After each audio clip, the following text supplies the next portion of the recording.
Thanks for tuning into the Adam Carolla Show. You can watch the full show on YouTube. Just search Adam Carolla Show and hit subscribe so you never miss an episode. You can also get the podcast wherever you like to listen. And for extra content, ad-free episodes, and more, you can head over to our Substack and sign up today. Yeah, get it on. Got to get it on. The judgment going to mandate you. Get it on. Thanks for tuning in. Thanks for telling a friend. We love that about you. Fitzdog, crowd favorite, fan favorite, back in the studio. He's got dates coming up, and I'll tell you what you do. If you want to see a pro perform stand-up comedy, not some YouTuber, you go see Fitzdog. Website, Fitzdog with a Z, Fitzdog.com. I have dates coming up. We'll get into that.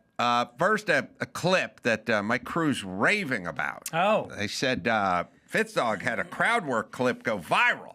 I said, oh, I didn't see it. Oh, man, it is awesome. This is you where? Set it up. Comedy Cellar, which is, that's kind of the club when I moved to New York. That was my home club. And, when you were struggling, it was a big deal to get passed in there. It was Chappelle and Louis C.K. and Attell. And, past means, what's the definition of past? Well, you hang out, you get recommended by 2 or 3 other comics that are already regulars. And you're in the club. Well, no, then you got to audition. So you go down, you do 5 minutes, and they'll put you up after Dave Attell. Right. So to see how you can handle it. Yeah. And so you go up there, and if that goes well, they'll probably look at you again, and then they'll pass you, but that just means you can call in availabilities. And then they'll start getting the 1:45 a.m. spot. Right. And so you hang out all night. You try not to be a douche. You try to, I don't like when young comics come into the club and all of a sudden they call you bro and they interrupt conversations you're having with, Tom Papa. Right. So I hate it when someone steps on a Papa convo, man. But we've all been there. Yeah, you need quality time with Papa, and so you hang out, and then eventually you get earlier and earlier and earlier spots, and then you become a regular. And the best part of being a regular is if you do a spot that night, the Olive Tree Cafe is upstairs, which is this Mediterranean restaurant. Fucking hummus, baba ganoush, turkey cheeseburgers, and you're broke. I'm living in New York City, and I'm getting a free dinner every night. That's a big deal. That was a big deal. And it was the famous comic table. It was the table that, like, Greg Giraldo and Patrice O'Neill and Colin Quinn would all be sitting there, and you'd come in, and they had a thing called Hack Court, where they would watch your set, and then they would put your bits on trial to see if they're hacky or not, and annihilate you. You know what's interesting? I could put that. I started thinking about names that like flew in the face of what they were or sounded a certain way. I'll give you an example, like Peter Dinklage, Dinky. Yeah. You know what I mean? It's like it's right there, right? Yeah. And then Gene Hackman. Right. It's like Hack is a shit actor. Yeah. So it's weird that his last, it'd be like. How about Dick Buttkiss? Well, that's a bad name, but that doesn't fly in the face of like your profession. Right. What I'm saying is like if I was a race car driver and my name is Bob Sloman or something like that. You know what I'm saying? And I was thinking of these things because there's a whole bunch of them. But Buddy Hackett is kind of that way, that it's hack. Right. It all sounds like a made up, like it sounds like if you're like made up a bad comedian and of course I got the guy on stage in front of me cooling down the crowd. Buddy Hackett is telling another stupid story from the 70s. There's certain names that sound kind of like what they are or the opposite in terms of like their business. And like I said, God, there's a few and I'll think of them. There's a few actors and there's a few comedians and there's a few athletes. But anyway, so you go up there, and they do the hack court, which is making fun of some bad joke in your set. Right.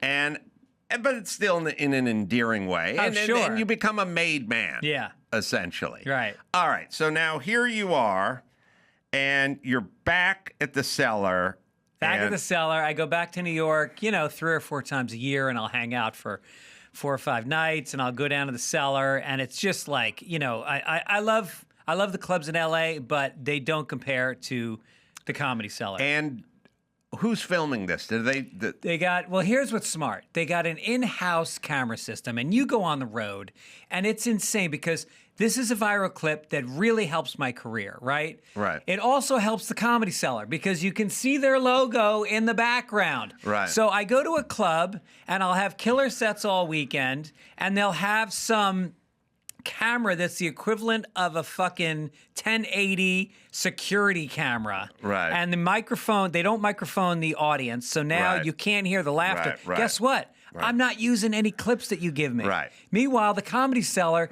you're taking comics that have millions of followers and you're giving them a 30-second ad for your club to post. So the Cellar put in high-def, amazing cameras. They cut up the clips themselves and deliver them to you. Wow. And it becomes a site that everybody goes to now. Hold on. I swear to God, I had a conversation with Chuck in the other room 2 weeks ago where he was explaining to me that the Comedy Cellar didn't have good camera stuff in it. Was that Comedy was the Cellar? Stand, not the Cellar. Oh, the Stand. Stand. That was the New York Stand, not the Cellar. Okay. Yeah, the Stand isn't great. The Stand isn't great, but the Cellar is good. Cellar's really good. And they do, they've got 4 rooms now and they're opening a new one. 4 rooms? This month, yeah. All right, let's now watch this. And listen, I agree with you. I never get with the business the win-win. Look, it's your logos. I'm talking about it. It's all over the internet. Right. Why wouldn't you buy a good camera? Right. But on the other hand, why wouldn't you buy a fucking clock and put it up on stage? I could tell what time it was. Yeah. All right, here we go. Look at you with your chocolate cake. Isn't that fun? How old are you? What'd you say? How old are you? 29? 29. And what country are you from? India. From India. Okay, that's fun. I had an Uber driver 2 days ago. Don't keep eating the fucking cake. I'm literally talking to you about your fucking country, and you act like you're watching TV, and I'm just the fucking, like Kevin James on CBS, and just eating fucking chocolate cake. What the fuck? It's somebody's dream to come to the best comedy club in the country, sit in the front row, and have a fucking... I've been on Letterman 6 fucking times. I've had 3 Comedy Central specials. I have 4 Emmys for writing, and I'm talking to fucking you. This is a dream for you, and you're eating chocolate fucking cake? Can you believe this shit? It's like getting a lap dance and checking your phone. I'm giving you a comedy lap dance right now.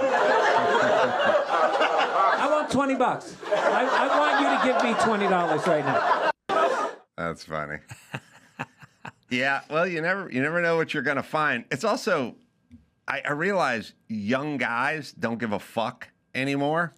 You mean the audience member? I just mean, like, in general, like, they don't, there's something that's going on, and maybe we should talk about it, like, sort of more globally. But, like I've had, like, first off, a young comedian has never asked me a question.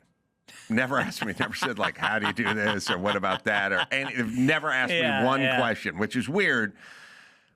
But it's like, it's a different time. Like, I remember Jimmy Kimmel came over here once a million years ago, and he brought his son, Kevin.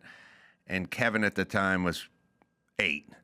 And I had a full-blown go-kart, like, in the back, sitting in the back. And Kevin, like, literally went in the back and literally, like, stepped over it and walked somewhere further and, like, sat down and started eating some snacks. And I was just like, you're just going to step over the go-kart? Yeah. He's like, huh? Oh, yeah. Why? I'm like, oh, my God, if I was 8 and there was a go-kart parked back there, I'd have a lot of questions. Yeah. And we'd be trying to fire it up, and I want to know if there's a parking lot I could do some laps in, like. So I just realized it's a different era or something. Like. Well, I think the attention span is affected by social media, and it comes to them, and they curate every single piece of entertainment, which are just short enough to trickle some dopamine and then go to the next one right away. But there's also no hierarchy anymore. There's no bosses. Right. There's no chief. There's no one in charge. Everyone's just cargo shorts and flip-flops and, hey, bro. And it's, it's like you start calling your son buddy. You know what I mean? And stuff like that. Like there's a missing hierarchy where they don't really recognize that. Yeah. And we've looked at it as progress. The boss man, it's not really the boss man anymore. You just drive the same car everyone else drives. And so there's a non-recognition. Like I had a guy who was like wanted to be a writer, and he was a young guy, whatever. And early 20s. And I said, well, I'll tell you what, why don't we sit down on a Saturday and I'll meet you at this diner and bring your notebook and lay some stuff on me and let's see what you got. And I'll see if I can help you with it. And he's like, all right. And then I got a call, like that was for Saturday. I got a call like Friday night, him going, I really just don't have my stuff together. And I was like, okay, so could we just scrub that meeting? And I was like, okay. And we never rescheduled. Yeah. Like, because I see everything through the lens of 26-year-old Jimmy Kimmel. And when I met Jimmy, he was just running around, like collecting articles and clipping newspapers and coming in with a stack of junk to the radio station. Here's my idea. Here's my idea. Here's what I want to do. We can get this guy to do that. It's all gone. It doesn't, like, young guys are just kind of eating cake and looking at their phone. Yeah. Well, I think it's also... they feel like a boss is somebody that is, and a teacher, they're held accountable to fairness. And I loved a tough boss. I had some shit. When I was a caddy, the caddy master, this guy, Bobby Ormond, you would come in and if you were late, he would make you sit in the yard for 4 hours and not put you out, and then come down and shit on you in front of the other. You can't do that today. No. It has to be fair. Yeah. No, I agree. I here's my take on it. All that they want to avoid, that's like we look at as evolution of society. Yeah. Of course, I grew up with football coaches who would throw their chewing tobacco at you if they were pissed off, and running you, calling you girls, come on, ladies, run, asking if you were hurt or you injured, because there's a difference. If you're hurt, you can get back out there, rub some dirt on it, running wind sprints until people are vomiting and stuff. Yeah. And we go, who wants that? Well, I'll tell you what the alternative is this. Yeah. A bunch of just low-T young dudes just flatlining it through life. And I don't think it's benefiting them, is what I'm saying. But, all right, subject 2. I don't know. I love hearing about, I love turnabout. I love when the bully gets bullied. You know what I'm saying? And whenever I hear about a divorce where a woman is getting taken to the cleaners by some loafer dude who doesn't do anything, it puts a smile on my face. I just love that. Like, I remember one time my dog Phil, who was crazy and ran around and 110 pounds and knocked over every dog around him and everything. He wasn't a bully. He was just he was so excited. And, one time, I brought him over to Mark Garrigus' house, and his dog turns out to be crazier than my dog. And this dog, Brody, I think his name was Brody, started running around Phil, and next thing you know, Phil was knocked into the pool, and Brody was in the pool. And then at some point, like in the middle of the night, Phil came back, wet as a sponge, covered in mud, and looking at me like, hey, boss, I need a break. And I'm like, you're getting fucked up by Brody now. Right. He's turned the tables on you, Phil. This is what you do to everybody else. And now Brody's gassed you out. So I came across this story, which is Sia, the writer, performer, musician. Her husband, Dan Bernard, is taking her to the cleaners, which makes me laugh. By the way, we need more of this in California. And the reason we need more of this is because if there was more of this, the fucking politicians would get involved and go, this is bullshit. Like, the whole idea is antiquated. It's like The whole idea is, turn of the century. Let's not send the mom to the poorhouse and the kids to the orphanage. It's not make somebody rich for the rest of their life because they were dumb enough to marry you. And there should be rules. Now, he's getting $42K a month for child support from her. They have 1 2-year-old, which is, think about how much was spent on you. I think about the Carollas. Sure. I don't know that we spent any money on their kids. I think zero, but $42,000 a month. Yeah. A month for the kid. But by the way, he wanted $250 a month for the kid. Yeah. It's called child support. But now, think Somali daycare center when you think this. The way child support works in California is this guy is saying, give me $250K a month every month, tax-free, and I'll use it to spend on this 2-year-old. Sure. But if there's anything left over at the end of the month, I'll be keeping that. Are you fucking nuts? Think about what's built into that. That is made for grift. I mean, it's essentially, you're begging for it. You're asking for it. It could go no other way. This is the problem with all the grift. All the grift is, you got a kid? Yeah. Is he autistic? No. Is he on the spectrum? I don't think so. I'll give you $2,800 a month if he is on the spectrum. Oh, okay, let me go get a note. Yeah. He's going to be on the spectrum. Right. I'll make him on the spectrum. So now you tell me, Fitzdog, why is the rule you get $42,000 a month or whatever you get for child support, but whatever isn't spent on the child goes into your pocket? Should be receipts. Why don't we just give it back to the person who's giving you the money to support the child, not to pay you?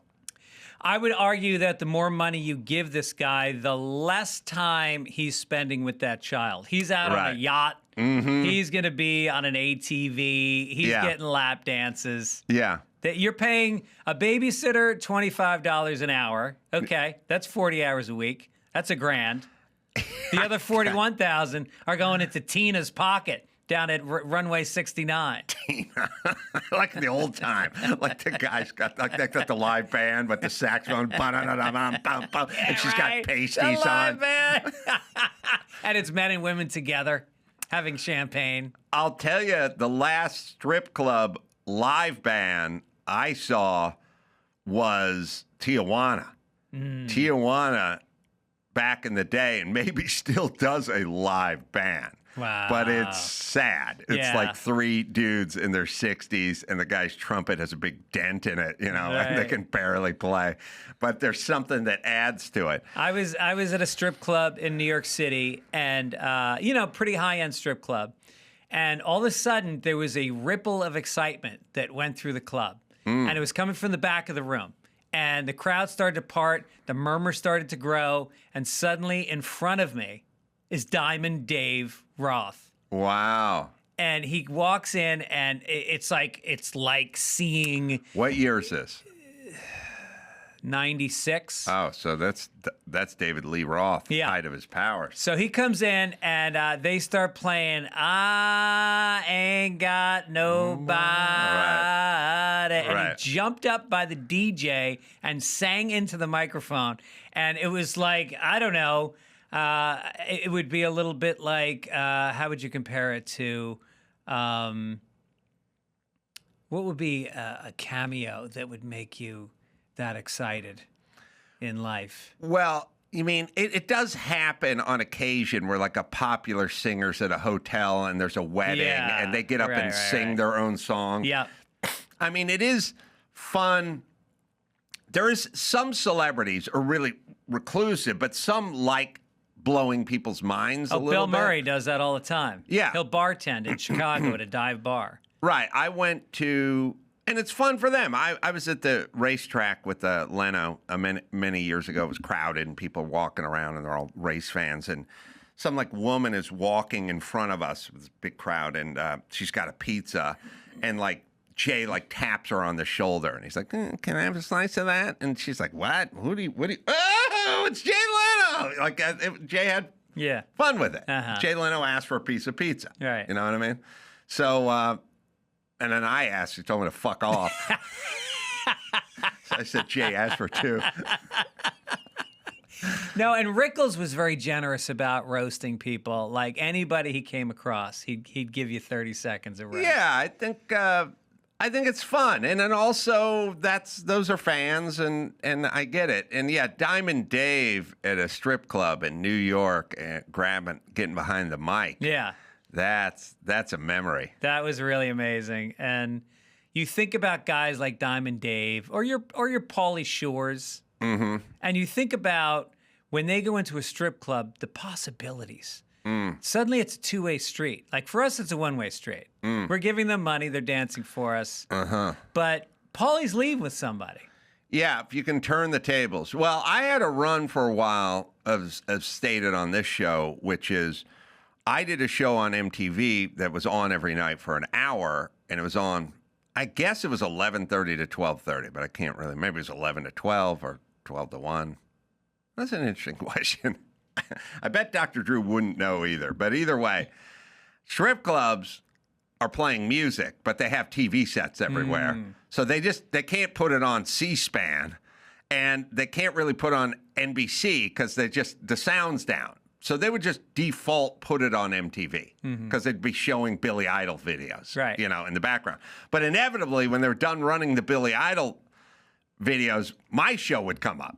Then I would be on all the TVs in the strip club. Now it's a two-way street. Yep.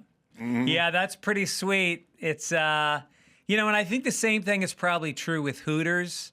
I think Pauly Shore at Hooters is he's being given the check with the name and the number at the bottom of it. Loveline aired weeknights at 11:30 p.m. Eastern. Right up against The Tonight Show. The alternative to The Tonight Show. So, Sia, I'll get a little more information on her. Her husband, she was only married to the guy for like 2 or 3 years. So he doesn't, I don't think he qualifies for alimony, but December married, 2.5 years. So they're married for a short period of time, but his alimony is child support. And the kid is 2 years old, and they'll pay until the kid's 18.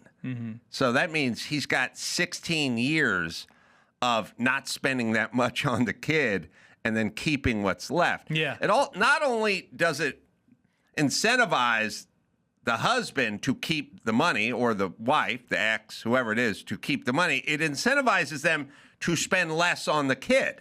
Right. Because that's money's going in their pocket. Right. It's an insane rule. Yes. And it goes even deeper. It doesn't cover everything. I just don't see how long we can be silent. No, they'll go like, well, it covers this and it covers that. But like if your 17-year-old daughter's going to Michigan to look at a college, you got to split that plane ticket. And I'm like, why? It doesn't cover them. And I'm like, what do you mean it doesn't? It's $42,000. Let her get the plane ticket. I have a friend who went through this kind of a divorce. And he was like, why am I buying clothing in the fall for school? Like, you have child support. You are supporting the child. Why am I? You should be paying for his lift ticket when I take him skiing. Right. So it's like, who's going to pay for the prom dress? Right. Take it out of the $42,000. Right. That's not covered. Yeah. By the way, how does that work? That's not covered. Like, why are you parsing things out? You get a big lump. It's called child support. Yeah. You can do whatever you want with it toward the child, and then you should have to, and you can pocket what's left. But we're going to another strata, which is we're going to split the prom dress. It's fucking nuts. Yeah. Well, my friend had child support, but it was based on his income when they divorced. Right. He had a much higher income than she did. Sure. And then she got a job, and she started working, and she started doing well, but she still kept hitting him up for nickel and dime stuff, not just the alimony, but all those extras. And then at a certain point, there was a writer's strike, and he wasn't earning any money. You know, Right. when the pandemic happened, she was working, he wasn't. And she kept busting his balls, and he finally went to his lawyer, and he said, hey, how does this sift out now that she's making more than I am? Right. So he said to her, or his lawyer said to her lawyer, she owes him money now every month. Aha. And she goes, let's just walk away. Let's just kill the whole thing. And he was a gentleman, and he said, okay. Sheath. It's simple. Sheath underwear makes the most comfortable briefs I've ever worn. Yeah, these things are great. I'm wearing them just about all day, every day. I think I'm funnier in Sheath. I do a better podcast. They have moisture wicking technology that keeps everything cool and comfortable. For me, wearing the Sheath on the rowing machine makes a big difference. Keeps everything where you want it. They're good for when I'm getting stuff done around the house, too, up and down the stairs, back and forth to the garage, or you're just hanging out. They got a dual pouch technology that really makes the difference. Keeps everything separated down there. I was showing a thought of this when I was doing 10 hours of radio back in the day. Sheath also now has bamboo shirts and hoodies, all designed for maximum comfort. It's Sheath, right, Dawson? Go to sheath.com now and use the promo code ADAM to receive 20% off today. That's sheath.com today and use the promo code ADAM for 20% off. Sheath, underwear of legends. O'Reilly Auto Parts. Yeah, O'Reilly Auto Parts. You know the jingle.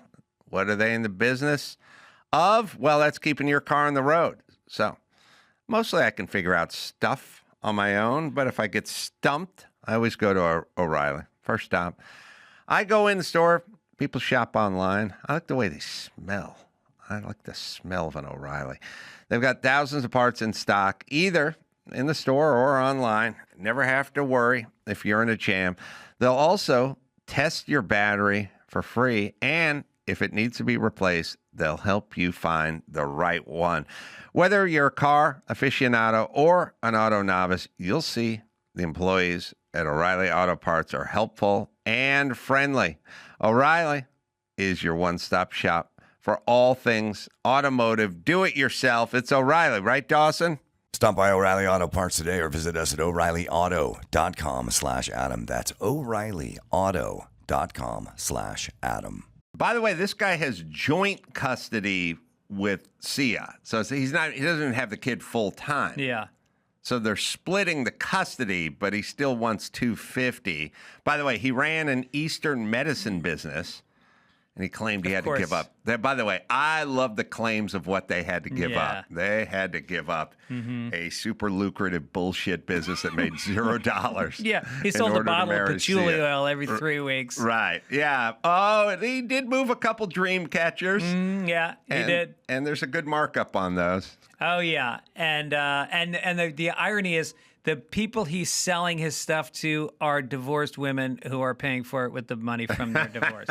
I always love it when they go, I had to quit my job so I could support you. Like, Sia, I don't know how old Sia is, but Sia had written a bunch of hits for Beyonce and everybody. Okay. I mean, she writes hits. That's why he wants the cash, because it's Rihanna. It's not like Pitbull. It's not like he's going, look, I know you're not out touring making the cash, but you got mailbox money. Right. Because you got publishing, or you written all these songs for Rihanna and Beyonce and everything. So she writes a lot of hits.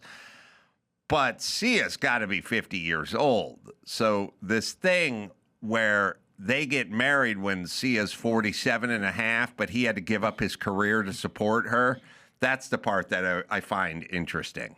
Because Sia has had a career for... Sia is 50. Yeah, good guess.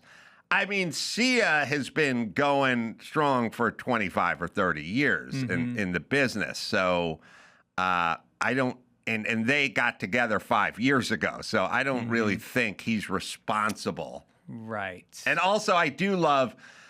I do love when they go, I had to quit all my stuff so I could support you. Like, what support part does Sia need? You don't write songs. What about the Bill and Melinda Gates situation where she was definitely, sleeves rolled up in the garage, helping to build the company? I am all for any sweat equity you put in. Right. 100%. If you, she got half and people were outraged about that. Well, there's a lot. Okay, there's a couple things. There's a lot of instances where the guy was going to medical school and she was working full time as a waitress and whatever, and that's fine. But here's the thing I would also do with all this stuff.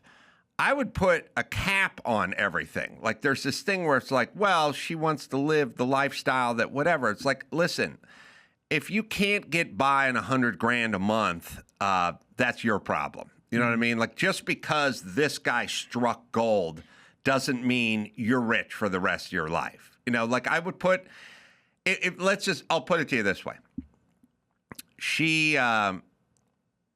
You're the waitress who's putting the guy through medical school, right? Well, she puts a guy through medical school, he becomes a doctor, and they have a marriage and he they have kids. Okay.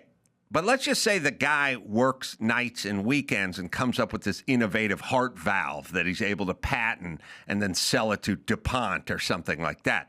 And now gets cajillions of dollars, and now she wants to get divorced. I don't know that she gets half a cajillion dollars.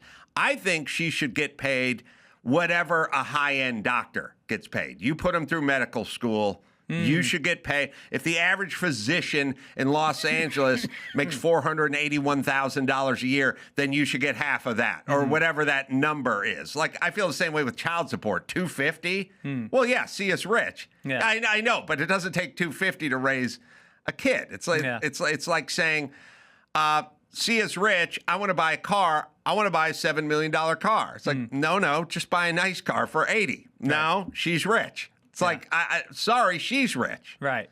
Anyway, this guy who I enjoy shaming because they're out there, he also gave up her, wait a minute. Oh, Bill, sorry. Bill got an STD from Epstein Island. Oh, that's right. The STD. Yeah. That's going to cost you. And didn't he reach out to Epstein to get the medication and he was going to slip it to Melinda, that's like what a I roofie? Heard. That's what I heard. Yeah. Yeah, that's when I started to like him. His vax was mandates I fucking didn't like, but the strong. roofie. But you got $1 billion, and to remedy a situation, which is you've got an STD. Why are you going to the pimp that got you the STD in the first place? How about a medical doctor? I think there's I think we're getting back to, why doesn't Tiger Woods just get a professional driver? Well, because he likes to fucking do coke and talk shit and swing by his Guma's house at 3 a.m. That's why he doesn't have a professional driver, because they know who he is and nobody wants eyeballs and ears on his lifestyle. You know what I mean? And I think Bill kind of feels that way too. I have no idea, but I do like that he was trying to slip penicillin into her OJ. And listen, ladies, when a guy's cheating, they always say, because he just brings you flowers just because. But if he ever just offers to make you oatmeal, get your taster. Give the dog a taste before you do it, because that's if he's never made you oatmeal. Right. See, because it's going to be penicillin in that oatmeal. Yeah, you may want to downgrade it from blowjobs to handjobs for a little while if he's giving you oatmeal that you didn't ask for. So Sia's hubby... Now, Sia... By the way, just not to cut you off. Go ahead. But by that, strategy, how many guys do you think have fed a plan B, roofied their girlfriend with a plan B when she was pregnant? I would say more than women tried to steal semen. Right. Like, it's a cool move. You know what I'm going to add to my list? I'm going to add to my list. I like to say there's things I've done. Like, I'd like to say my hands were registered as weapons, or I was thrown out of a casino for counting cards, like stuff. So, maybe killed a woman during sex, just no strangulation or anything. We're just going so hard. Right, right. She may have had a pre-existing condition, but anyway. So, like little things that sound, once you killed a man in self-defense with your hands, you know what I mean? The guy had a fucking machete. What was I going to do? Like, it just all stuff that makes you sound cool. Right. Here's one I'm going to add to that. Back in the day, I was done with a lady. I'd have to put Tabasco in the condom so she wouldn't try to steal the semen. You had to spike it. I just spike it. Yeah. You understand. Right. Then all of a sudden she uses it anyway, and you have a Mexican baby. This is... She says push for the last time, and you hear the guitar strum when he comes out. And you're like, oh, man. He's like, hey, hola, jefe. Why does my baby have a mustache? Oh, man. My baby's in the Baja Marimba band. Jeez. I don't think it works that way, but you know what? I'm going to start spiking it with ranch just to play it safe. There you go. Yeah, Old Thousand Island. Nice blonde hair kid. Right. Is it true? Is it really true? If you spike it with Tabasco, you'll get a Mexican baby, but if you use ranch, you'll get a white kid? Holy shit. No, you want to throw a little wasabi in there and get that Asian kid that's going to get the scholarship. Let's get those test scores up. Yeah, you're right. A little shot of soy sauce in there. A little Kiko, man. Then we can hear the gong when they come out. I miss the days when they had productions where every time an Asian guy walked in, you just hear the gong, or the na-na-na-na-na-na-na-na-na. Yeah, there's what was the joke? Sarah Silverman did a joke. Don't do barbecue sauce. You'll get a black kid. Oh, I knew it was coming. Yeah, I knew it was coming. You knew it. That was the closer. That's the closer. Black baby. Yeah, the... Sarah Silverman. Oh, she had a joke where she did a gong. Didn't she get in trouble for doing a joke on... it was on Conan. She did an Asian joke. And this was before people were getting canceled. This was literally the original cancel. It must have been in the late 90s. And she ended up having to issue an apology. And then Conan issued an apology. Yeah. There was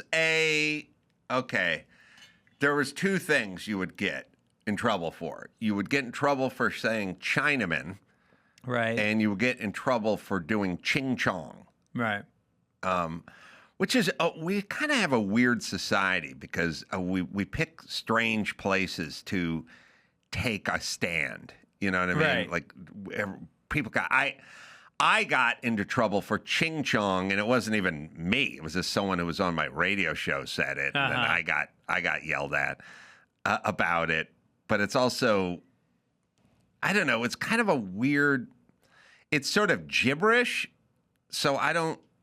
What's crazy is that you can do it. It's the only accent you get in trouble for. Like Italian, hey, that's a mafia, we're going to get a pizza. Mm-hmm. Or Irish, like, hey, we're going down to the bar. But as soon as you go ching cha, it's like, meanwhile, it's the most fun one to do by far. Yes. Everybody wants to do it. I agree. The greatest, she said chink on. Is that what it was? On Politically Incorrect in 2001. I don't know what the Conan. Rosie O'Donnell got in trouble for it. That's well. I love a long list of things that people got in trouble. I made it, Dawson. There's something out there. I swear to God. Do you remember? I made it to the cover of like Asian Weekly magazine, and it was like a big picture of me, and it just said Ching Chong all over it. And I'm like, literally, here's how much I had to do with Ching Chong. Dave Damashek, who was doing sports on my morning show, went with another guy and made a bit that had ching chong in it. And he never played it for me, and we never discussed it.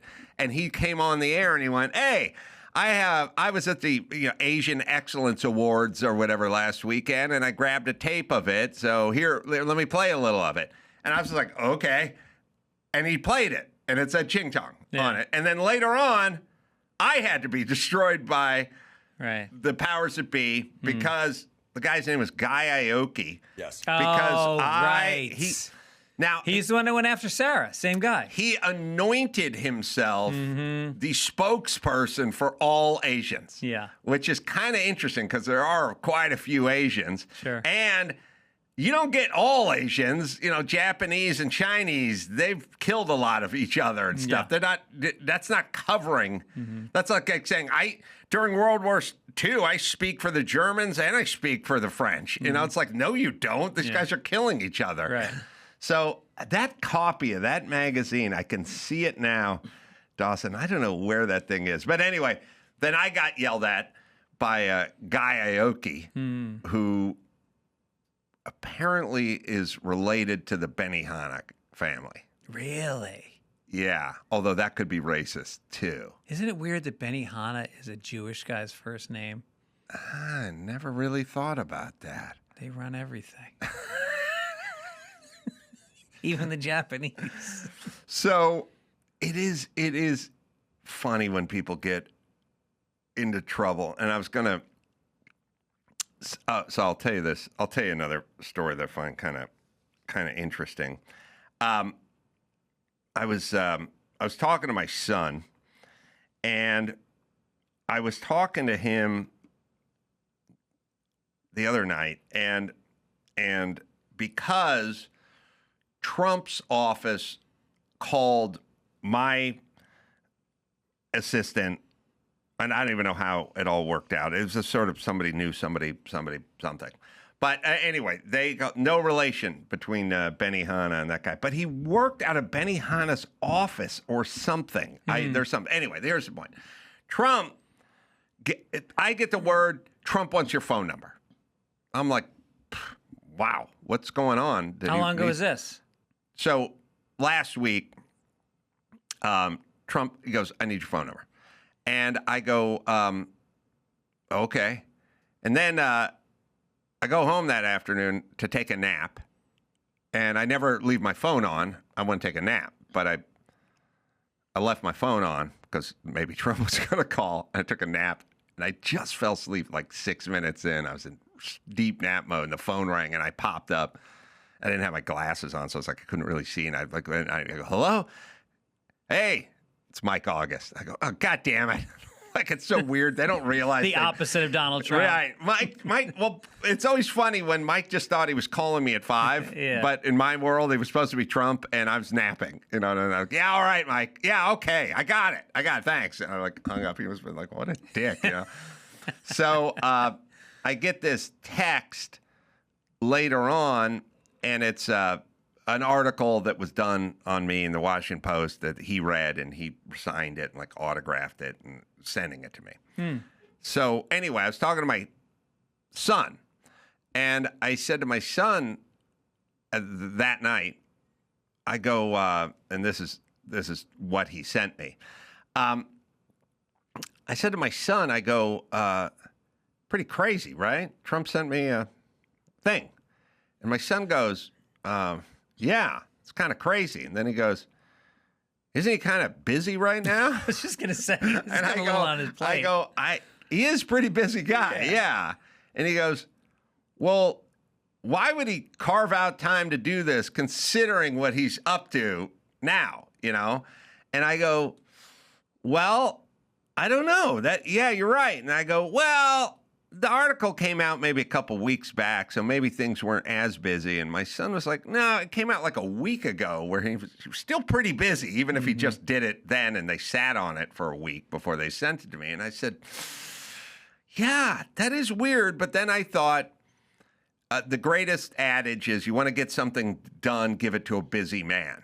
And then I realized that he and his arch nemesis, Jimmy Kimmel, have that same quality. And I thought about it, and I was like, Trump's in the middle of World War III, and he's signing shit, making sure his assistant gets it to me, which is insane. And then Jimmy, I started to think back on the first time he hosted the Oscars, and it was a day or two before the Oscars, and I was working on the Oscars. And he called me. He's like, you got a tuxedo? And I go, nah, I don't have a tuxedo. I'll find a tuxedo. I'll rent the tuxedo. And he goes, I'll get you the tuxedo. I go, no, work on the monologue. Focus on the monologue. I'll handle the tuxedo. I go, listen, I'm not being modest, but you got a lot on your plate here. We're hosting the Oscars in a couple days or tomorrow or something like that. He goes, I'll get Rodney. That was our wardrobe guy at the Man Show. I'll get Rodney, and I'll have him come down here, and we'll get you set up in my dressing room, which is the size of a mop closet, by the way. If you think the Oscars is glitz and glam, it's a little. I go, no, don't worry about it. Just focus on what you got to worry about. I'll handle it. I go, I'll get Rodney down here. He'll bring the tuxedo. He'll get you fitted up. You can dress in my dressing room. And I'm like, in a weird way, they're the same dude. Like, they're like, now the Oscars ain't World War III, but what I'm saying is they're both concerned. First off, they can both do 30 things at once. There's different wavelengths going on in their brain. There's the priority stuff, but that doesn't shut down the smaller level stuff. Yes. Right. And they won't rest until it's marked off their list. Right. You know what I mean? Right.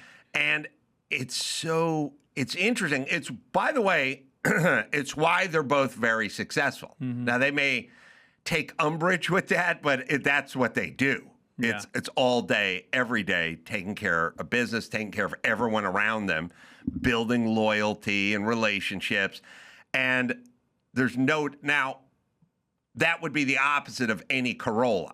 Right. But it's also why the Carollas had no success. The birthday card's coming in 10 days late, and it's actually and it's a Valentine's Day card crossed out. Oh, and I often think of Asian Week. Oh my God. Asian Week. I made the cover of Asian Week. Oh, I should get Trump to sign my Asian Week. Yes. I made the cover of Asian Week, and it says Ching Chong 37 times on it. Also, I don't know what the other, they got an expose, Chinese chicken salad, friend or foe. Boy, they're really covering everything in Asian Week this week. I think it's a foe. I think you got to watch out for it. Chow, the Chow dog, beautiful but dangerous. Boy, they cover a lot. Yoko who? Whoa. Wow, they're really covering a lot of ground in that episode. Yeah. Uh-huh. So that, by the way, is me never saying ching chong into a microphone and having nothing to do with the bit. Yeah. And I'm good enough to make the cover. I love it. The beauty of the system is it doesn't really matter. It's sort of like your assistant could get drunk on the weekend and punch somebody, but your assistant's an empty bag and they have no name recognition. But if your assistant is Justin Timberlake's assistant, then Justin Timberlake's going to get sued. That's the way this one works. Yeah. They're going to get sued, and the cover on TMZ is going to say Justin Timberlake gets sued, even though Justin was home that weekend and has nothing to do with this. We've crafted a society. That's why you are so judicious in your hiring of people like Mike August that are only going to put you in the best possible light. That's correct. Yes. Yes. Mike had, I can't remember if we talked about it on the air, but I think we did. But Mike, he had an all-timer. The other day I was doing a show with Jay Moore, and it was like minutes before the show started. There was a lot of, is Jay here? Has Jay arrived at the event yet? Is Jay ready to go? And Mike was standing up on stage, and I walked out, and the crowd was already in the room, and I said, Mike, is Jay here? And he goes, Jay who? Which is the greatest answer of all time, since he told me we had 30 conversations about when Jay's going to arrive and where he's going to park and is he going to be on time. And he said, Jay who was his answer to me. Good. It's good, right? Good. It's good, Mike. Yeah. It's a good Mike story. All right. Here's something I think you will enjoy, Fitzdog, getting over a cold. I saw a toy that was advertised. Oh, by the way, I do want to say this. It does make me laugh in the sense that article on me that Trump signed, I literally think this way, and I smile and I laugh to myself, which is when I saw that, I said, I wish my mom was still here to hate this. Because she would fucking hate it. And I hearken back to the time when Trump was president first time, and my mom tried to talk her son out of knowing the president. Mm-hmm. Like, I literally was sitting around with my mom, and she was like talking about Trump, you know, and she hates Trump. Of course she would hate Trump. And she goes, I go, well, listen, I know him a little bit. He's not really what you think he is. And she goes, but you don't know him. And I go, well, I do know him. And she goes, you don't, but you don't know him. You don't really know him. I go, well, what do you mean? You mean I don't know what's in his soul, or I don't know him? Because I do know him. Yeah, but you don't know him. And after about 10 minutes, I realized my mom was trying to talk her son out of knowing the president, which has probably historically never happened in history, right? Yeah. She didn't like the idea that I knew. And I was like going, well, I don't know I'm not sure if I saw him, he would go, hey, Adam, how's it going? So he knows who I am, but you don't know him. And that's when it dawned on me, she was trying to talk her son out of knowing the president. Right. So she, by the way, if she were alive, I wouldn't share this with her because it would upset her. Yeah. Well, what was the article? Washington Post, was it? It was a long. This guy does these long exposés on people. I don't know. He's done Norm Macdonald, and he's done just a lot of sort of big names, but names that are a little off the beaten path or something. Okay. And his name is Jeff Edgers, and I don't know, you can look it up. He's done, and when he does these articles, he travels with you and sits backstage with you, and it goes on a train with you, and he's done and also he's like talking to Alec Baldwin and talking to Kevin Costner and talking to Kimmel and like talking about you. Yeah. Yeah. Wow. So did you feel when he was around like did you get a sense of which direction the piece was going to go in? We established a rapport because we spent so much time together. We took a train from New York to D.C., We hung out at the Kennedy Center, and we hung out backstage and a bunch of gigs, and we had lunch, and we spent a lot of time. And he's a good dude, and I don't know who else. Give me his greatest hits, and he's, he kind of said like, look, I can't really tell you what I'm gonna write exactly everything, but I can tell you that I'm not here to do a hit piece on you. But the thing that's funny is the Washington Post is so liberal. And less now than it was. Less now than it was. But it's liberal fake news to the Trump fans. And when I did two shows at the Kennedy Center, and then there was the meet and greet line afterward, and he decided to go talk to everyone in line, and he would introduce himself as Jeff from the Washington Post, and they'd go, fake news, buzz off, and he was getting verbally abused by my fans. According to him, it was traumatizing for him, I totally forgot about that. Yeah. I mean, Harmeet Dillon came to the show. Like that's the kind of crowd it was. So he was being verbally abused by my fans, which I thought was kind of funny.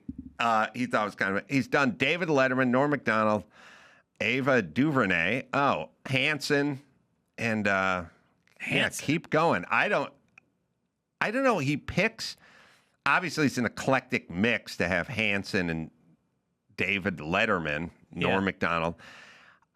He picks people that I get. First off, I don't know anything about the literary world or anything, and so Mike August, guy gets hold and goes, I want to do a whole piece on Adam, and I'm like, why? Or why would you? Or so what? Or nah, that sounds weird or something. And Mike's like, no, it's a big deal. This is a big deal. It's multiple pages.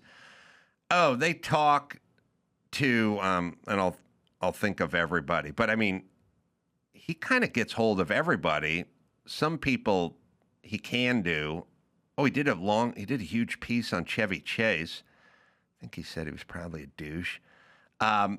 He talked to Judd Apatow, Bill Simmons. Like he talked to anybody who had may have had part of in my orbit somewhere. Right. And he also went after a few people that were not fans, but they declined to speak. Did anybody who was not a fan speak? Was there anything in there that kind of caught you off guard? No, he didn't. So you feel good about it? Yeah.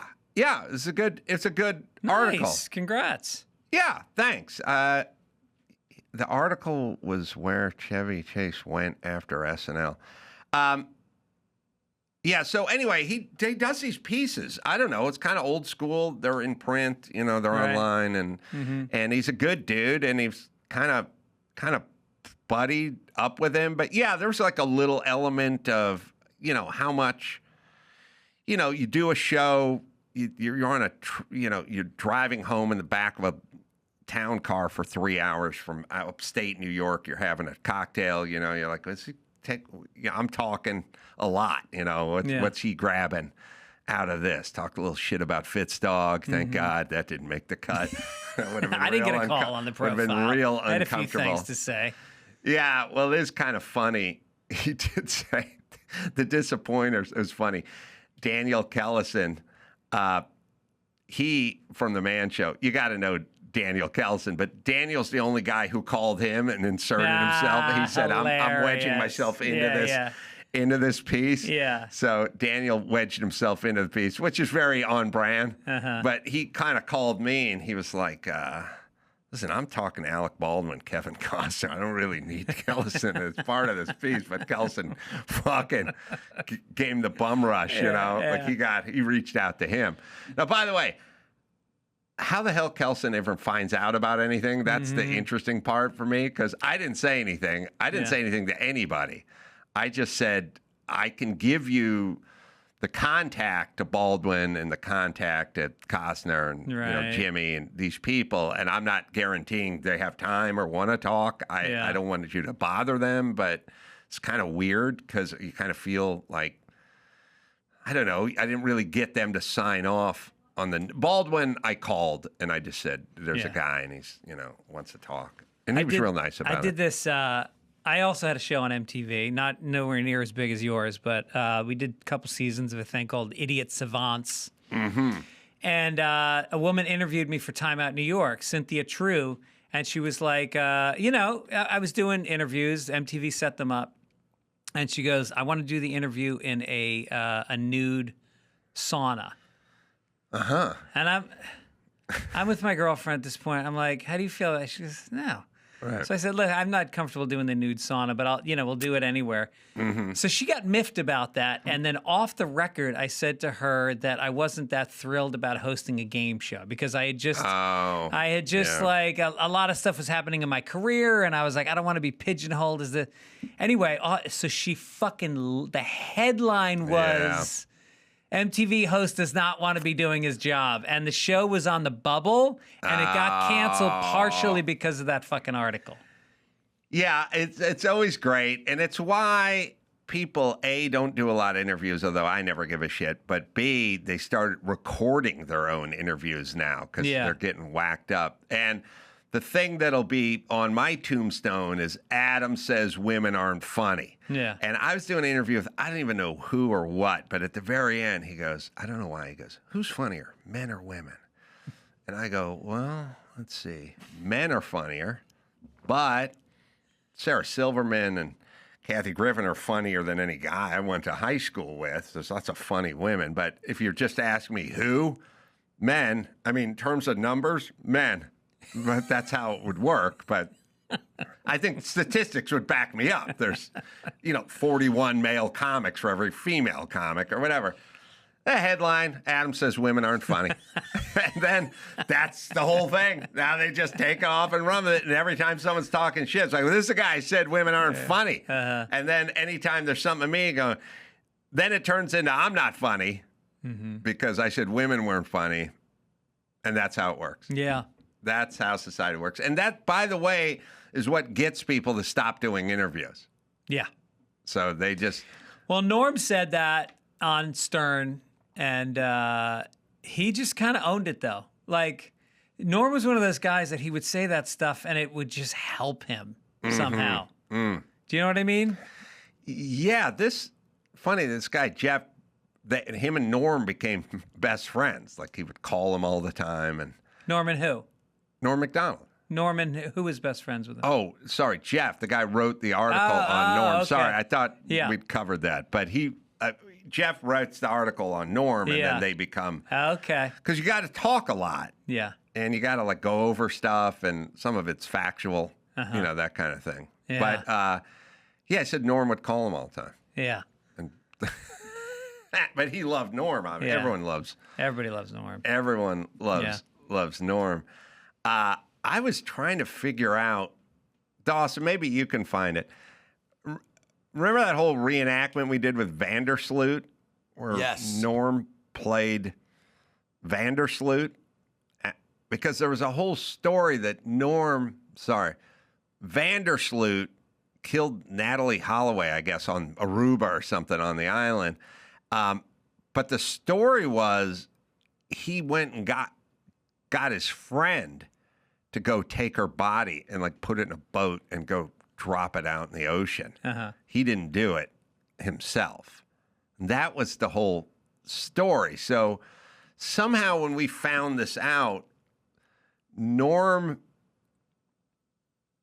played Vanderloot, and I played his friend, who he was calling at 1 a.m. to ask him if he could come over with his boat and do away with this body. And I don't know why it always makes me laugh. Norm is Johan Vandersloot or whatever his name was, who ended up in prison anyway. Maybe died. I can't remember now. He just got extradited. He was he committed another murder in Central America. That's what it was. Extradited somewhere. All right, we'll play. Oh, okay. We'll see if we have this clip. But I don't know why I've been thinking about Norm, and I think about this Vandersloot thing. And it's you ever seen a documentary that Judd did about him?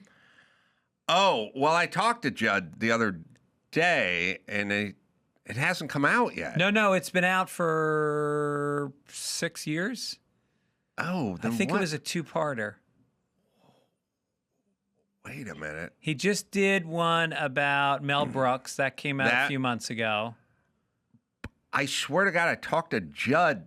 He called me when I was in Nebraska a few weeks back, and we were talking about the Norm doc, and he said he was just putting the finishing touches on it. Oh, so really? What is this we speak of? No. Weird. Well, maybe he was. Well, then what doc is? He just did a Maria Bamford one. Oh, that's right. Who is he working on? I feel like he's putting together a pretty nice archive of, like, he did Carlin, he did Shandling. So the Norm one was 2022, so you're right. Stand-up special, I'm sorry. Yeah, but he hasn't done the doc yet for Norm, or he has. Maybe I'm taking crazy pills, but I spoke to him on the phone. As of March 2026, Judd Apatow's documentary about Norm Macdonald titled Norm, The Tale of Norm is in production on Netflix, but specific release date. Good. So I'm not insane. I was literally talking to him about it. That's weird, because he did put one out already. I'm not going to question you. I'm just going to say this Judd and this Norm and this thing. Judd was in the article. So when the article came out, Judd called me. Right. And I was driving from Norfolk, Nebraska to Lincoln, Nebraska. And it was Judd, who's in Atlanta working on a romantic comedy or whatever. And we were talking about Norm. The poor audio. I found a copy of it. It is poor audio, Let's but we hear can what hear it sounds like. That'd be funny. Hello? Dowry, is this you? Hey, Vanderloot, what's happening? Hey, listen, buddy, I'm in some trouble, man. What's up? I'm calling you from a payphone. I realize it's year 2006. What do you need, to borrow some money or something? Whatever that. Yeah, anyway, what do you need? You need to borrow 20 spot? Nah, this is the thing, man. What'd you do, vomit on your shirt or something? You need a new shirt? No, I met a hot lady. All right. Yeah, down at the casino. Uh-huh. And I brought her to a remote section of the beach. You know how I work. Right. All right, hold on. I've heard a clean version of this a week ago because when I talked to Judd and I said, "You ever hear the one?" He heard the one about me and Norm would do Kenny Rogers, or we'd get together on a Kenny Rogers song. I'm still digging. I'll keep. But I don't know the computer, and I found it pretty easily. So if I can find it, you can find it. But I said to Judd, I said, he said, I heard the Kenny Rogers stuff with you and Norm. Love that stuff. I go, have you ever heard the Vanderloot one? And he's like, I haven't heard the Vanderloot one. And I was like, oh. So when I got back to LA, I was like, where is that? And I started looking it up online, and I found a pretty clean version of it. So I thought, we can try it. You know what I'm thinking, by the way? I think Judd might have shown me a rough cut of the Norm thing. That's possible. I think that's what happened, because he was I think he must have done it a while. I saw it a while ago. He was gonna send me a rough cut. Okay. Too. So you probably saw the rough cut and just figured in your mind it had dropped. But you got a peek behind the curtain. Peek. Yeah, Judd is really becoming the gatekeeper of comedy, or I should say the archivist. The archivist. The Ken Burns of comedy. The curator. The curator of comedy. Yes. All right. Got it. Sorry about that. Go ahead. It's already funny. Hello? Dowry, is this you? Hey, Vanderloot, what's happening? Hey, listen, buddy, I'm in some trouble, man. What's up? I'm calling you from a payphone. I realize it's year 2006. What do you need, to borrow some money or something? Whatever that. Yeah, anyway, what do you need? You need to borrow 20 spot? Now, this is the thing, man. What'd you do, vomit on your shirt or something? You need a new shirt? No, I met a hot lady. All right. Yeah, down at the casino. Uh-huh. And I brought her to a remote section of the beach. You know how I work. Right. I know your M.O. Yeah. What do you need, a condom or a roofie or something? No, I already have those. I've already used those. Oh, okay. The thing is, I mean, this girl wanted it bad. Yeah, cool. You know what do you need, a towel or something? Nah, that's not it. You remember that boat you had? What do you need, some water-soluble lube? No. Yeah, it's over with. It was a hot. Okay. Yeah, awesome. Yeah, I got a boat. What of it? I was wondering if I could borrow it for a while. Why? What do you want me to do with the boat? Well, she may be dead or in a coma. Right. And I was thinking we throw her in the chuck. Oh, so we toss her in the boat? And what, like drive her to a hospital? No. What about the ocean? So let me get this straight. You met a chick at Carlos and Pepe's. Yeah, she was hot. I did a jello shot off her belly. You did a jello shot. You dropped a digit on her on the beach, and now you want me to drag her into the ocean and throw her in because she's passed out? Yeah, but I don't want to go. I don't want to go with cool. you. Is it cool if I don't go with you? So hold on a second, because a minute ago I was watching the Honeymooners and enjoying a Zima. Now you want me to get up, pop on the Hirachis, head down to the beach? Yeah. Are you going to help me load her onto the boat? No, I got to get home. Okay, so let me just digest this for a second. She may or may not be dead. She will be, though. Okay, but as of now, she may still have a pulse. Yeah, I can't tell. Okay, so you want me to swing by, but you won't be there, and then I should grab her and drag her across the sand and then toss her onto my boat and then drag her a couple kilometers off the shore and then dump her in the ocean and then go back home, and you're going to be where? And what you do with her before that's up to you. It's morbid. Crazy. It's dark. Yeah. Good improv going on between you two. Yes, and you got to hear me and Kenny Rogers and Norm. That's the best. Yeah. Because you forget how insane those Kenny Rogers songs are. All right, let's give Fitzdog a plug here. we'll take a break. Fitzdog.com is where you go. It's going to be in Bakersfield coming up. It's going to be in Escondido coming up.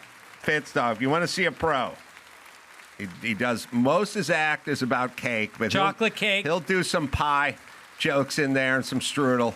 Yeah, I'm avoiding the ice cream. So a lot of people are lactose intolerant these days. You got to avoid. You cannot go there. You can't do it. Go there. We'll take a break. Do the news right after this. Shopify. I was a little bit nervous when I was starting this podcast, but looking back, well, best business decision I ever made. And if you have an idea that you're really ready to act on, you need the right tools, and that's where Shopify is here to help. They account for 10% of all e-commerce in the U.S. That's a lot. And will get you started with your own design studio. Now, you can easily create email and social media campaigns. And if you get stuck, they have award-winning 24/7 customer support. It is Shopify, right, Dawson? It's time to turn those what-ifs into with Shopify today. Sign up for your $1 per month trial today at shopify.com/Carolla. Go to shopify.com/Carolla. That's shopify.com/Carolla. Simply Safe traditional home security has expensive monthly fees, multi-year contracts, and confusing hardware. That's why I use Simply Safe instead. You can customize the system on their website and have it at your house in days. Easy to install yourself. And it's not just about cameras. It's an entire ecosystem of sensors.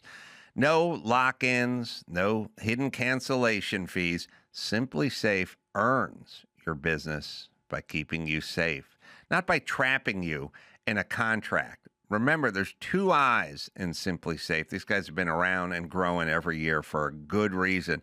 And they were named America's Best Customer Service by Newsweek. It is Simply Safe, right, Dawson? We want you to experience the same peace of mind we do, which is why we've partnered with Simply Safe to offer an exclusive discount to our listeners. Right now, you can get 50% off your new system by visiting simplysafe.com/Adam. That's half off at simplysafe.com/Adam. There's no safe like Simply Safe. It's time to check Adam's voicemail. Could I get left candidates for 2000? This man of many media, including TV's capture contractor, confesses when he talks about having to use a right-handed saw. See, bro. No. Alexander Fitzsimmons. He's a lefty. Ironically, Adam Carolla. You can leave us a message at 888-634-1744. That may have been recorded off of someone's TV set. So I'm flattered that I was a Jeopardy question and then devastated that no one got me. Mm-hmm. I hearken back to junior high when Esther Chilidenko, attractive girl in the 8th grade, said, "You know what, Adam? It was kind of between you and your friend Chris as to who I was going to go steady with, and I've chosen you. All my friends think I'm crazy, but I went with you." And I went, did you really need to tack that on? Yeah.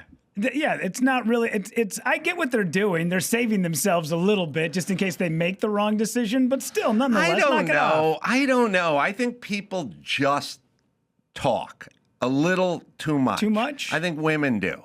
I can't tell you all the times where you're sort of hanging up the phone and then there's a bunch of extra talk. You know what I mean? And I just think people, it's like a thing where people go, we're going to the paint store and they go, I need a new, what do you have in Navajo white or Swiss coffee? And the guy goes, oh, let me check. And then they go, my mother-in-law's moving in with us, and we have to repaint her room. And it's like, I'm just like, just get the fucking paint. I don't want to sound like an asshole, but I just mean, there's nothing they can do with that. It's just more stuff.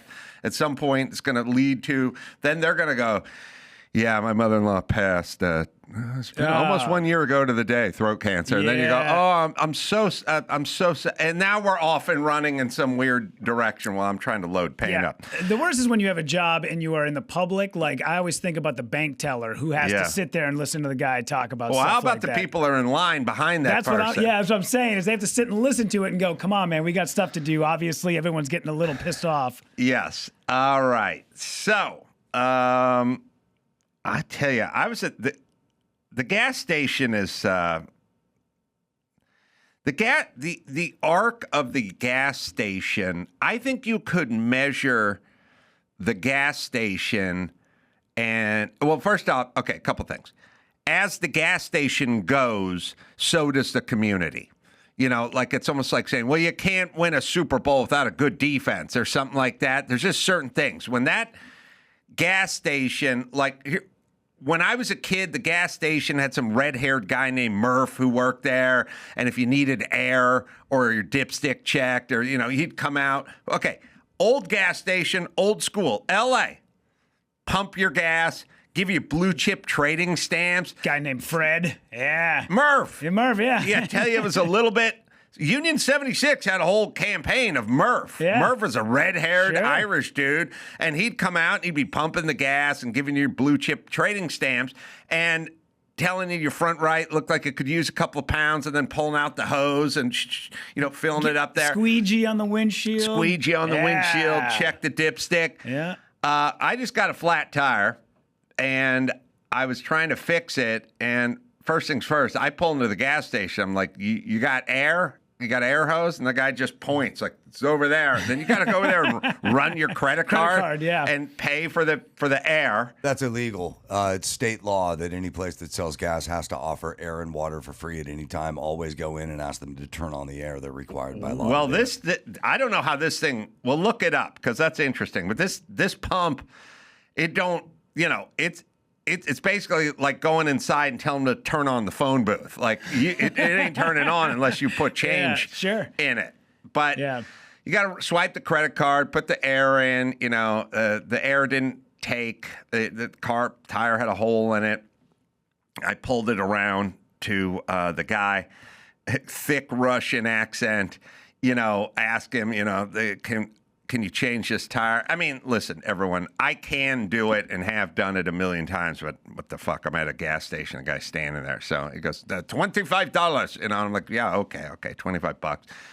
By the way, the other thing at the gas station is everything that's in the gas station also comes with a warning of why you shouldn't be using it. So it's just a bunch of vape stuff about how vaping is deadly as you go in to get your vape, and then the pump is one big thing about cancer as you're standing there pumping. Selling gummies and everything in California is you're going to pump your own gas. No one else is going to pump your own gas. You're going to do it times a million a day, but we're going to put a long, lengthy sticker on it explaining this is going to kill you. And you can sell vape, but we need to put a big sticker on the place that sells vape explaining this is going to kill you as well. Which, by the way, this just in, California Assembly passes Act, blah, blah, blah. Oh, stop. Sure. Oh, the stop. I'm sorry. I thought this had to do with tire inflation. Yeah. All right. So I thought the Air Compressor Act was hot off the presses. Well, was Nick Shirley trying to get air? I think the government stopped him. All right. So California, so it passed the Stop Nick Shirley Act. Okay. God. That's crazy. just. This is why we need a Republican governor. We just do. Well, here's the thing. It's one party rule. Okay, are we done with gas stations? I got thoughts, but that's all right. Hold on. Nick. Here's the law. Here's the law. As of January 1st, 2000, every service station in the state shall provide during operating hours and make available at no cost to customers who purchase motor vehicle fuel, water. So the law says you gotta fill that up. They can deny you if you're not purchasing fuel. But how do they know? And it's a fight they'll never take. I've gone in to get air for my tires all the time. I just say, can you turn on the compressor, please? They say, absolutely. So the coin op one in the back, they can turn it on from behind the register? Behind the counter, yeah. Really? Now, what if, all right, it says gas, oil. Does it say anything about pistachios? No, it does not. Because I bought pistachios, bro. Here's how stupid Hold California on, nothing goes. about pistachios? Nothing about Well, wait, pistachios. did you go But with it does say if you buy compressed air, they're required to provide air. Oh. So that's really stupid. And if you buy a tire gauge, apparently, then they have to give it to you. But still nothing But no about one is pistachios. ever going to fight you. So zero pistachio talk is what you're saying. So Okay. did you go name brand pistachio or did you go gas station brand pistachio? Because I think sometimes you got to buy the brand of the gas station that you were This at. was Exxon made these pistachios. No. See, I got strong gas station thoughts because I travel so much. There's 2 gas stations on the planet. Oh, well, let me just say this. Sorry. When I was a kid, Murph runs out, fills up your car, tells you have a nice day, puts air, tops it off, blah, blah, blah, trading can, stamps. That was 1970. Now it's bulletproof glass, foreigner yelling at you, a bunch of fucking stickers that say cancer's going to kill you, and you got to pay for air. So that's basically where Los Angeles has gone, that place. Now, what we would like is a version of the old gas station. Yeah. We would like that, but the Democrats won't do that. No. So they were going to keep going this direction. You'll never find that here in California, but you know where you will find it, Ace? The great state of Wisconsin. Because I've never had more joy in my life than the time you and I stopped by a Quick Trip. Yeah. When we were out at the racetrack. We stopped in. Yep. We got coffee. We got pistachios. We got free air that we didn't have to pay for and ask. It was already running. That's right. But you walk in. There's no bulletproof glass. It's friendly people. They always ask, "You got your Quick Trip card? Because you might be able to get this coffee for free." You won't. And they don't build inside of city limits because they don't want their brand to. Like you're talking about the In-N-Out burger, the only one that's ever closed ever. It was in San Jose. Oakland. Oakland, yes. Yes. Oakland. And they, Quick Trip won't build inside of a city limit because they don't want their brand to get tarnished with that. They want a sort of neighborly community-style gas station. And by the way, don't even get started with the bathroom, which you can't use here. So here, there's bottles of piss everywhere, meaning guys drank his Gatorade and then he filled it up and then threw it, because we have delivery drivers everywhere and no gas station will let them take a piss. So they just piss it up in the truck and then chuck it next to the curb next to my house. All right, let's do some news. Drive me nuts. In her new memoir, Famesick, Lena Dunham reflects on her hit show Girls and the complex relationship she had with co-star Adam Driver, both on and off set. Girls, which starred Dunham and Driver as her toxic on-again, off-again boyfriend, also named Adam, according to Dunham's new memoir. Their real-life relationship was too different. Obviously, there's a lot to the story. Was too different? It says here, relationship wasn't... Oh, I'm sorry, wasn't too different. Yep, you are right. Thank you. Wasn't too different. But you have a lot of thoughts on Lena. So before I get any of the details about this... details. He threw a chair. Threw a chair at her. So one of the things is, I remember doing a fight scene with Adam. Hold on a second. Everybody understand. I think she said threw a chair toward her. That's... Yes, the word was toward. In her general direction. What is that? Does it say toward or at? Because if it says toward is nothing. You could be throwing toward Mecca, for all we fucking know, and offending Muslims. Like, toward is bullshit for threatened with a chair. Mm-hmm. If it says toward, I read it said toward. If I fart toward you, you may not smell it. I may. Fart I'm not sure. Dawson, I know you think you're onto something here, but I'd say if you fart toward me, I might. But I like where your head's at. I don't want to stifle you creatively. Throwing a chair toward someone means you threw a chair while that person was in the room. Yes. Throwing a chair at the person. Let me give you an example of throwing the chair at person. The chick who was just thrown off The Bachelor from Mormon Wives, that chick threw a chair at somebody. Yes. That was at somebody. That guy got a chair thrown at him. Throwing a chair toward somebody is what Bobby Knight made famous. Thank you. Yeah. And Dawson's fart analogy, too, is good, too. But I think those two specific ones. Could you imagine if Bobby Knight farted toward you? Oh, my God. Wow. That chair was chucked right at that dude, and Bobby Knight just threw the chair out into the court. as a general whatever. Yeah. So, it is nice when you see one go sliding across the. Yes. Yeah. One of the things that she talks about here is they were doing a fight scene. They were running their lines in a trailer. She went to open her mouth and started stammering, and all he screamed was, fucking say something. That's when the chair came at the wall next to me. That's where I was looking for, right there. At the wall next to me. Wake the fuck up. I'm sick of just watching you stare. Yeah, he's a great actor. Well, He's in the moment all the time. Couple things. First things first. Thank God I'm not seeing Adam Driver in every fucking movie that's ever been made, because there was a 2.5 year span where he was just literally in every movie, and something happened 3 years ago and he's not in every movie now. So that's good right there. Chair dodged. So here's the thing about Lena Dunham, and I do this all the time. I just sort of predict who's got legs and who doesn't have legs comedically, and she was one of my very early, we're not going to be hearing from her again because she doesn't have the chops comedically for us to hear from her again. Now, Hollywood loves making somebody the toast of the town. And if it's a woman, it's better. And if she's a little unattractive, even better. So they love that. So she came out with a movie called Tiny Furniture in 2010. Tiny Furniture won the festival at South by Southwest. One of the categories, whatever.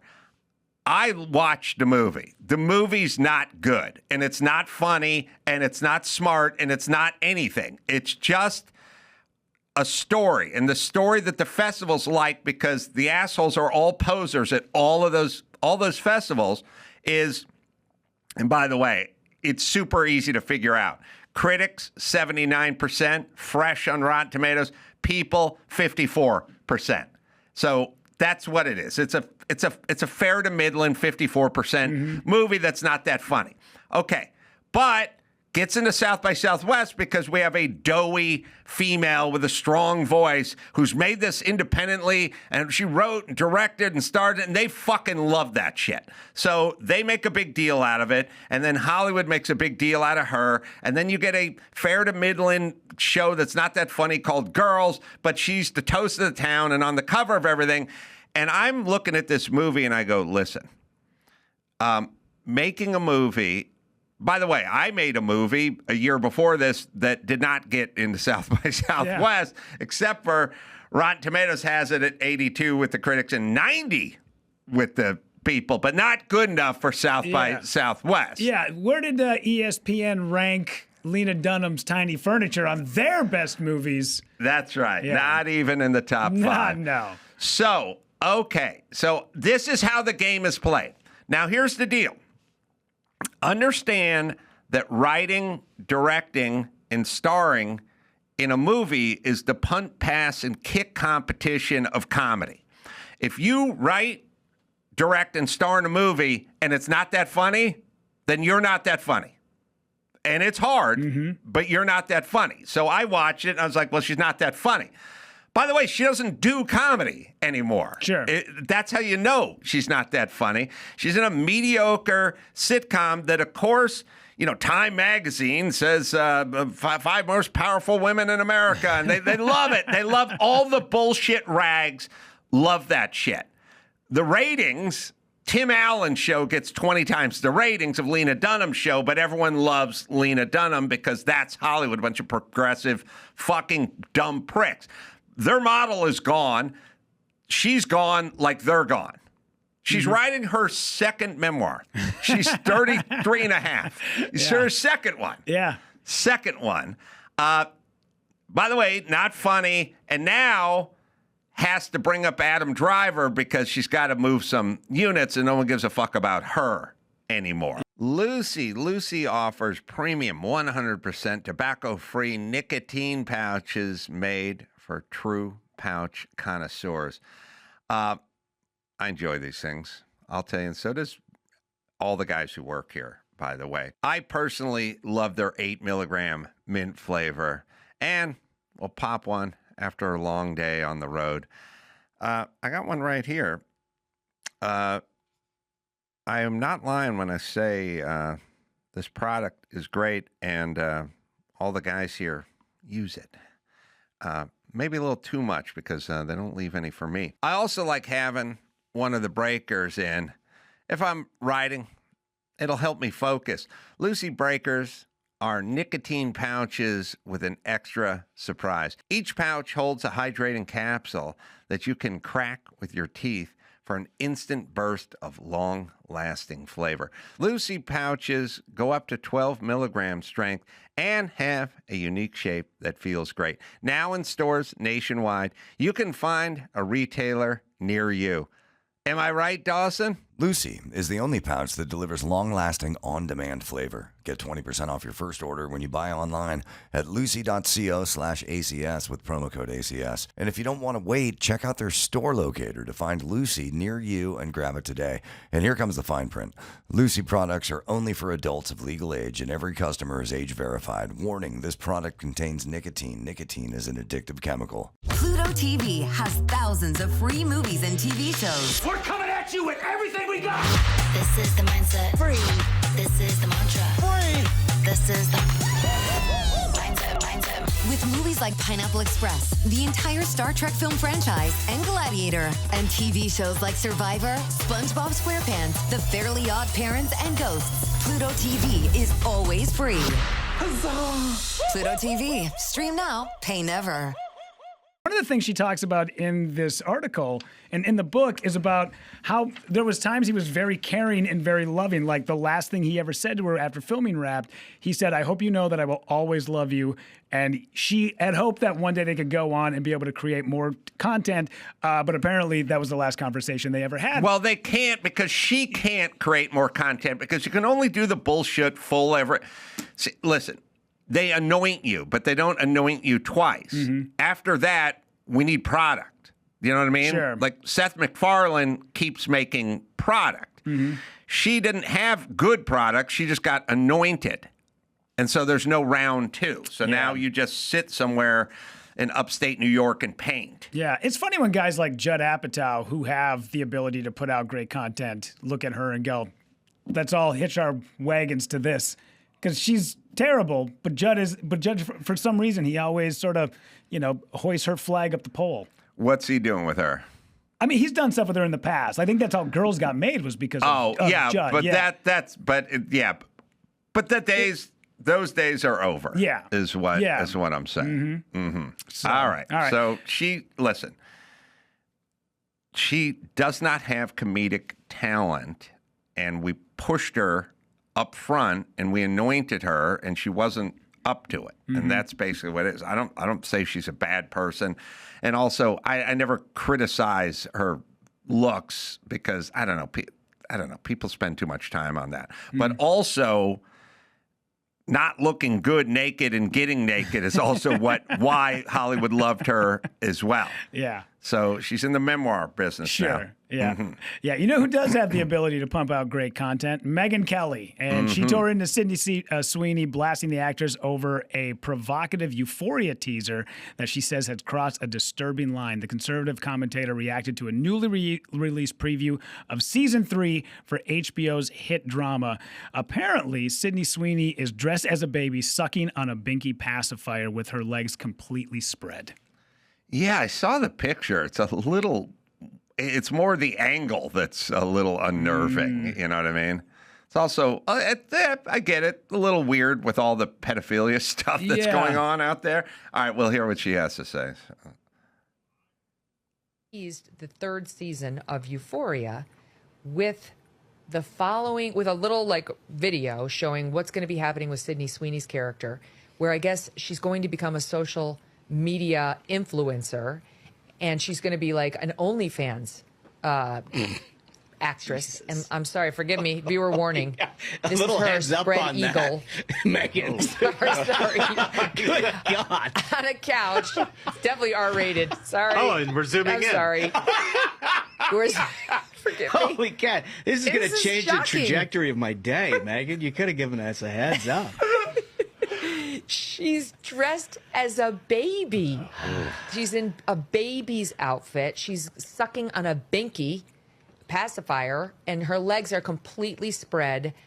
And you can have a laugh, of course, because it's just, I shocked you. But The truth is, this is sexualizing infancy. That's what this is. And some of the write-ups about this are like, it's a pretty common kink. What? Getting turned on by a baby? Like what? What are you? What? I've never heard. No. Okay, so this is sick, and this guy is promoting this. I can't believe she agreed to this, frankly, and was in this. Like, we just took the screen grab from the trailer. Right, we got it. Yeah. Yeah, I agree with Megyn. It's weird. It's weird. I mean, I'm not gonna govern anyone's artistic whatever. You can go do piss Christ if you want, but this is weird, and there is enough pedophilia going on out there where I'm like, I don't know if we need to chum the waters. Feel like there's a big enough problem already. So, like, my feeling would just be like, I wouldn't do it. I don't really care if someone does do it. There's bigger fish to fry, but this is Trump versus the Pope. I sort of understand both sides on this one. Yeah, apparently there's been a few Euphoria actresses, including Sweeney herself, who have spoken out about feeling uncomfortable with the amount of nudity that is written into the show. I've never seen it. No, I haven't seen it. I've seen bits and pieces of it. I don't know. There's like, here's the thing. Comedy is really hard to do. Just watch Tiny Furniture. And drama and everything's kind of hard. Weird, sort of gross shock stuff is pretty easy to do.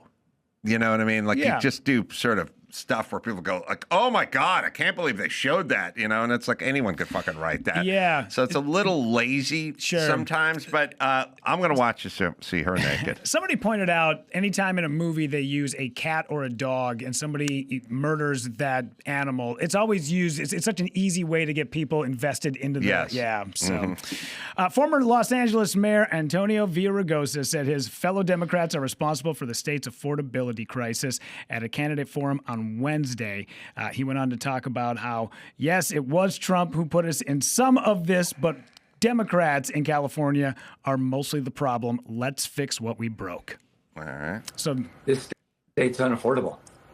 We have the highest gas prices in the United States of America. We have the highest utility costs in the continental United States and the highest home prices. It happened under our watch. I'm the only candidate willing to say that. This wasn't because of Donald Trump. This was because of policies that we created that have made it impossible for people to afford this state. By the way, I thought it was Putin's price hikes. Remember those? Remember when Putin got in and made eggs more expensive and stuff? And gas and stuff when Putin did that. But don't worry, we're going to shut him down because we were going to go after the bank accounts of the oligarchs. Remember that? Yeah. I don't know. I don't feel like that was that effective.